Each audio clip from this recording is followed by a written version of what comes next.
Jai Hind student, welcome to biology class. Now students, in this lecture we will discuss how the soil is prepared for good crop production. What all are the steps, how we prepare the soil in order to produce a good yield. Now basically preparation की अगर हम बात करें बेटा, preparation of soil, it involves the 3 steps. 3 steps involve करता है and in these 3 steps we prepare the soil, जिसमें पहला आता है आपका प्लॉगिंग, ओके, नेक्स्ट आता है levelling and the third is your manuring. Now these are the 3 steps in which the soil is prepared in order to produce a good yield. Now सबसे पहले जो है हम बात करते हैं प्लॉगिंग की. Now as you can see why we loosen or turn the soil. Now loosening or turning of soil जो है that is nothing, that is the plogging.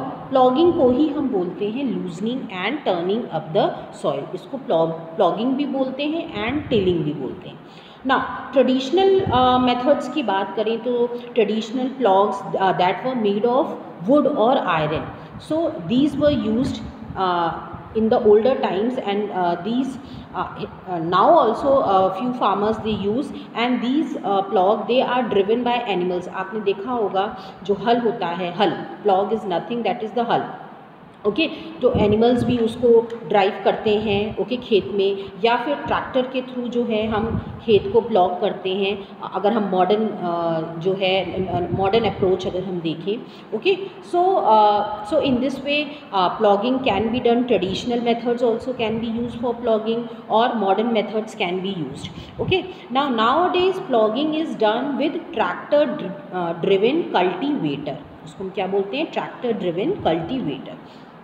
Now why this loosening or turning of soil is important? Why we do this?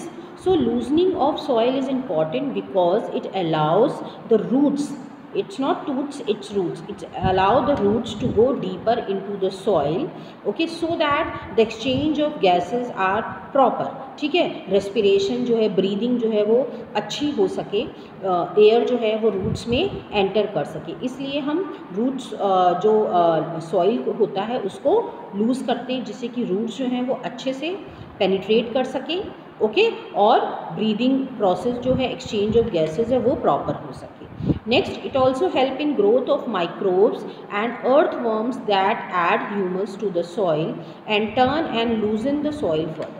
Secondly, जो growth, जो microbes होते हैं, जो हमारे friendly microbes हैं, okay, जैसे कि अर्थवर्म, ठीक है, उसको फ्रेंडली कहा जाता है, फ्रेंड ऑफ द फार्मर.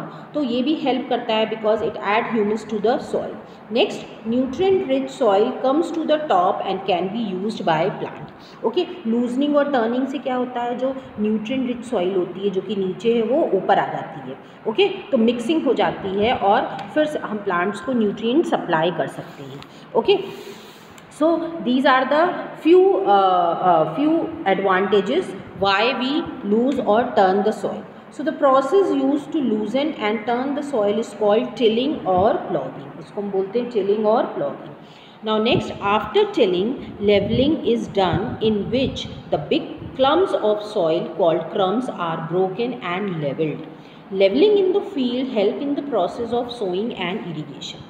ना once the ploughing is done, फिर सॉइल को बराबर किया जाता है, लेवल किया जाता है, ओके, उसको प्रेस किया जाता है हल्के हाथों से, और एंड ऑल्सो जो भी बिग चंक्स बचे हैं सॉइल के वो ब्रोक हो सके, ठीक है. सो ब्रेक, सो लेवलिंग का क्या एडवांटेज है? ब्रेक और crush bigger chunks of dry soil into smaller pieces, protect upper layer of soil from erosion by wind and water. ये भी ये लेवलिंग से जो है, जो अपर लेयर होती है, that is also protected from erosion by wind and water, and also it prevent water logging and promote uniform irrigation, ताकि सब जगह अच्छे से वाटर की सप्लाई हो सके लेवलिंग में, ओके. लेवलिंग हो जाता है, उसके बाद जो है as you can see same चीज़ जो मैंने जस्ट एक्सप्लेन की इसमें है. Land levelling is typically done in mildly sloping lands where farmers use surface irrigation method such as furrows, borders, basins और floods. It ensures uniform distribution of irrigation water in the root zone of the crop. It also helps in seeding and managing the crop better, which means that the yield and the quality of the crop is better. So the advantages of leveling, you can see, it breaks bigger chunks of soil, then protect upper layer from erosion. It also prevent waterlogging, promote uniform irrigation. So these are the few advantages. Once this is done, इसके बाद बेटा manuring किया जाता है, means जो soil में है manures को ऐड किया जाता है, ऑर्गेनिक मैटर को, in order to provide nutrition. Okay, manuring add करते हैं. Now the soil is ready, now the soil is fully ready so that we can now sow the seeds. Okay, अब soil है पूरी तरह तैयार है. अब हम नेक्स्ट जो स्टेप आता है that is selection of seeds and sowing. ये हम करते हैं जो कि हम नेक्स्ट क्लास में डिस्कस करेंगे. Okay, so this is all student. Thank you everyone.